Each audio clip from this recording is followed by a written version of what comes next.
This is one of the biggest threats that we as individuals face. They're going to keep ratcheting up this technology. And if you think there isn't going to be backdoors built into that, the way there are backdoors built into every Windows operating system that's ever been created, well, I don't know what to tell you. People don't understand. This is coming. This is the biggest threat we face. And people don't get it. When I talk about it, people think I'm crazy. Well, that's what happens after you read the conference notes of these people who are working on this project for decades.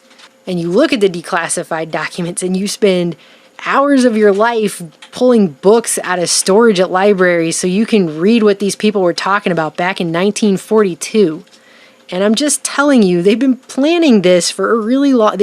This system that is coming, this beast system that is coming, this smart grid, smart derisive air quotes, grid Internet of Things system that just merges you with technology that's coming.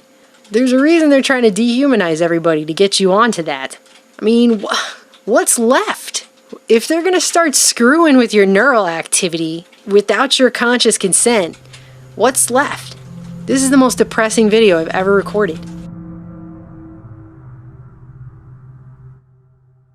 How do we do all of this? So this may be your first time hearing about a direct neural interface.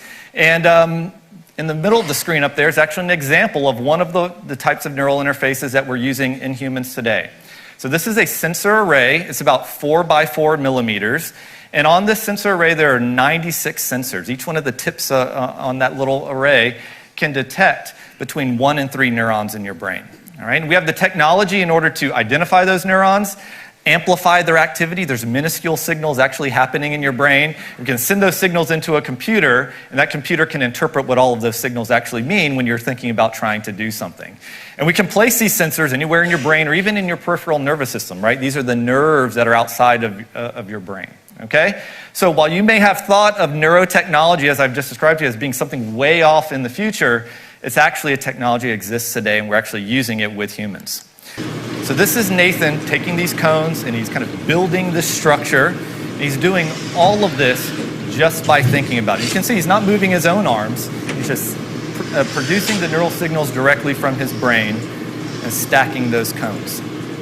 We know that these technologies are extremely powerful, and we also know that they can be used for good or for ill. We're living in a giant science experiment, ladies and gentlemen.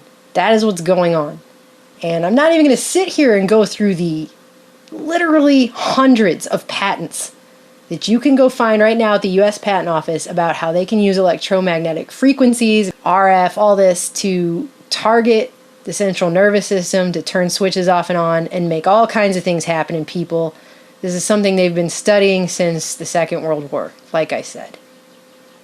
So they've decided what we really need is an inexpensive, easy-to-use neural recording device. And the first reason they say we need it right here is that having EEGs in every classroom in America would engage students in science and technology in a way not previously possible in the field of neuroscience. Teachers could design lesson plans in the biology about the brain and sensory systems and use hands-on demonstrations to engage the students. Students could record their own brain activity and download the data to their iPads. Then it goes on to say you could include a portable EEG in a military first aid kit to help with traumatic brain injury diagnosis. Hello, okay? So, number one, DARPA's main concern is not the including of it as a military first aid device, which actually does make sense and is a way to justify such a thing. No, they want to have portable brain reading devices put into every classroom in America so that students can scan their brain activity and download it into their iPad. Scientists have done experiments with rats, and they have chips in the rat's brain. And what they did was they taught a rat how to do certain things. And when the rat did all these complex things, it could get food. Now, it took the rat weeks to learn that. Weeks. But then they hooked the rat's brain chip to the internet. And they had another rat in another city. And instantly they connected those two rats' brains. And do you know what happened? The other rat knew how to get the food right away. It didn't have to learn anything. The knowledge was transferred from one brain of a living animal to another brain. That is amazing.